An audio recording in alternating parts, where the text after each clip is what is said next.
민주당이 동의한다면 처음부터 끝까지 다 오픈해서 하면 어떨까라는 제안을 좀 해보려고 합니다. 회담이 예정되어 있는데 좀 어떤 아젠다를 좀 드실 예정이신가요?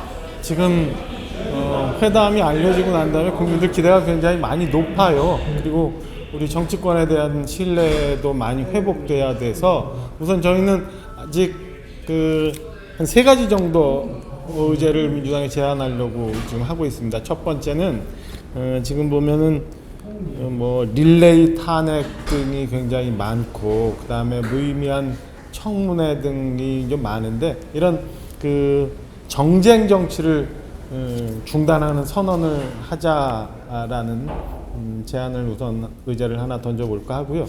두 번째는 민생과 관련해서 금투세 그다음에 뭐 요즘 굉장히 서민 경제 어려운데 이자 경감책 그다음에 저소득층 자영업자 소상공인 이렇게 지원할 수 있는 방안을 좀 세부적으로 법안을 좀 챙겨서 민생 회복을 위한 의제 그다음에 좀 마지막으로 제가 아까 국회 신뢰 말씀드렸지만은 의원들이 지금 갖고 있는 특권에 관해서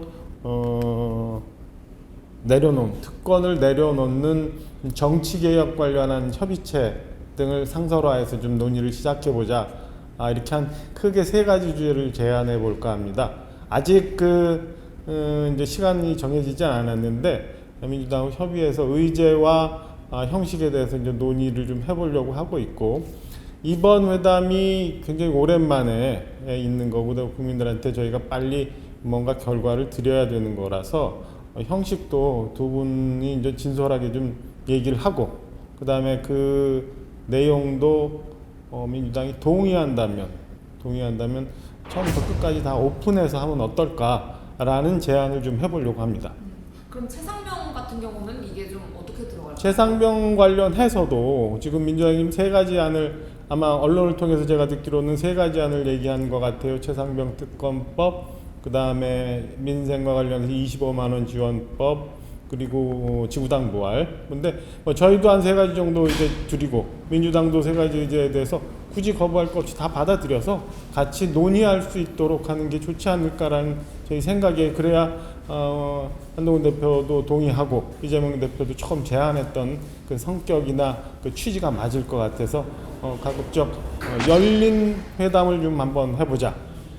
두 번째는 아까 말씀드린 저희는 정치 신뢰, 국민 기대에 부응할 수 있는 세 가지 의제를 좀 같이 다루어 보자. 그래서 뭐 민주당하고 합의가 된다면 대여섯 가지 의제를 놓고 두 분이 충분히 논의할 수 있는 그런 회담이길 기대합니다. 그럼 뭐 이번에 논의를 해보고 그게 다 안 끝나면 추후 또 논의를 다시 하고 만나는 한이 있어도 무언가 정치가 국민들한테 부응할 수 있는 그런 계기를 만들어 보고자 노력을 좀 해보겠습니다. 그럼 민생지원 25만 원 두 번째 주제에 들어가는 것 같은데 저희 당도 좀 맞불 정책도 좀 준비하고 계실까요? 그거 이제 구체적으로 좀 정리 좀 하고 있어요. 그러니까 25만 원 관련해서 우리 입장이 어떻게 되는지 좀 정리 좀 하고 있고 아까 말씀드린 것처럼 지금 추석 앞두고 자영업자 소상공인 굉장히 힘든데 선별적으로 두텁게 지원할 수 있는 방안에 대해서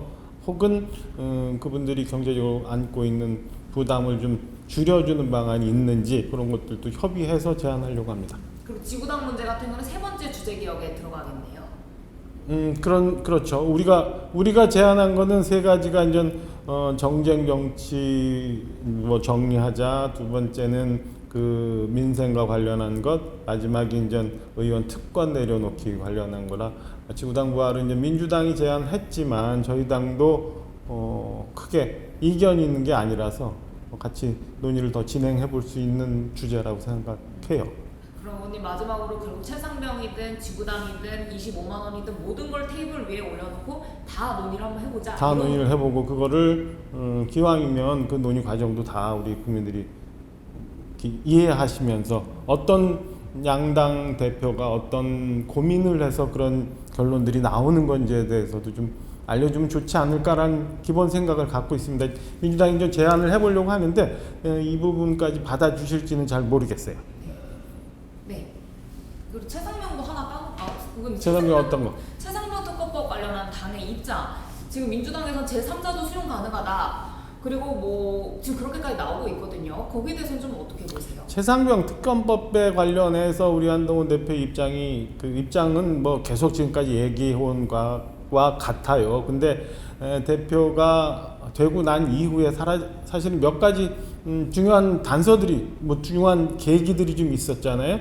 청문회 과정에서 뭐 박정훈 대령이 전혀 압력이나 외압이라는 거는 없었다라는 얘기도 있었고, 그 다음에 일각에서 제보 공작이라고까지 할 수 있는 의혹들이 좀 생겨 나오고 있어서 그런 부분도 좀 챙겨봐야 되고, 민주당이 어제도 얘기했습니다만은 우리 한동훈 대표가 제안한 제3자 특검에 대한 성격 규정 자체도 각자 해석이 좀 다른 것 같아요. 대법원장인지 그게 아니면 또 다른 기관인지. 그래서 그런 것들이 좀 정리가 돼야 되는 상황이고, 뭐 날짜를 정해놓고 뭐 이렇게 발의를 해야 된다고 얘기하는 거는 글쎄 좀 이상한 제안들이라고 보여집니다. 그래서 저희는 그 변해 있는 상황에 따라서 지금 쭉 그 의원들을 만나면서 의견을 수렴 중이에요. 이 수렴된 결과에 맞춰서 저희가 그 상황에 따라서 정리해서 국민들한테 말씀을 드리겠습니다. 알아서 잘 정리해.